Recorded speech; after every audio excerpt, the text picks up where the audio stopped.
నమస్తే అన్న. తిరుపతి ప్రసాదం. తిరుపతి ప్రసాదమా? Very good.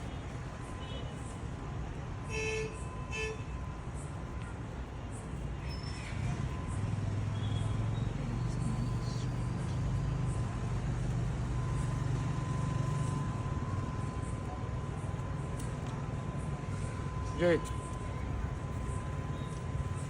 ఖావే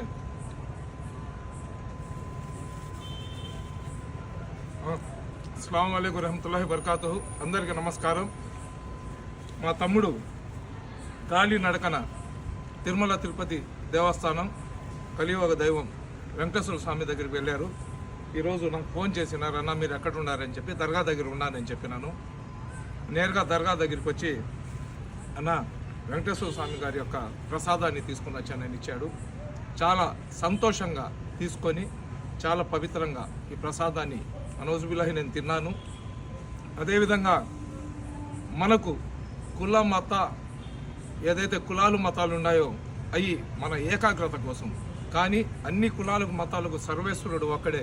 హిందూ అయినా, ముస్లిం అయినా, క్రైస్తవులైనా ఎవరైనా సరే ఆ సర్వేశ్వరుడు చూపించిన మార్గంలో నడవాలా.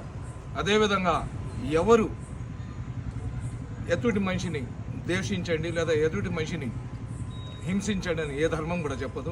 ఏ ధర్మం చెప్పినా కానీ మనిషిని మనిషిలాగా ప్రేమించమని చెప్తుంది.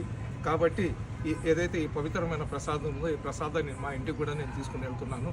కాబట్టి సోదరులారా, దయచేసి మీకు వీలైతే ఒక మనిషికి లేదా ఒక వ్యక్తికి సహాయం చేయండి, లేదా మీ ధర్మాన్ని మీరు పాటించండి. కానీ ఇతరుల ధర్మాలను కించపరిచి అవమానపరిచి హిందూ ముస్లింలను ఇప్పుడు భారతదేశం ఉన్న పరిస్థితుల్లో హిందువుల ముస్లింల మధ్య లేదా హిందూ ముస్లిం క్రైస్తవుల మధ్య భేదాభిప్రాయాలు సృష్టించి దేశాన్ని మడుకు నాశనం చేయబాకండి. నేను చెప్తున్నాను, మీకు చాలా అపోహలు ఉంటాయి. ముస్లింలు ఏంటంటే జై శ్రీరామ్ అని చెప్పరు. దర్గాలో నిలబడి నేను చెప్తున్నా జై శ్రీరామ్ అని. ముస్లింలు భారత్ మాతకి జై అని చెప్పరని చెప్తారు కదా, నేను దర్గాలో నిలబడి భారత్ మాతకి జై అని చెప్తున్నా. అదేవిధంగా వందే మాతరం అని ముస్లింలు చెప్పారట, నేను చెప్తున్నా వందే మాతరం అని. ఇంకా ఏం చెప్పాలి చెప్పండి. దయచేసి మా పూర్వీకులు మా పెద్దలు ఏ విధంగా అన్నతమ్ములాగా కలిసిమెలిసి జీవించారు, అదేవిధంగా మేమందరం కూడా కలిసిమెలిసి జీవిద్దాం. మా టైం అయిపోయింది.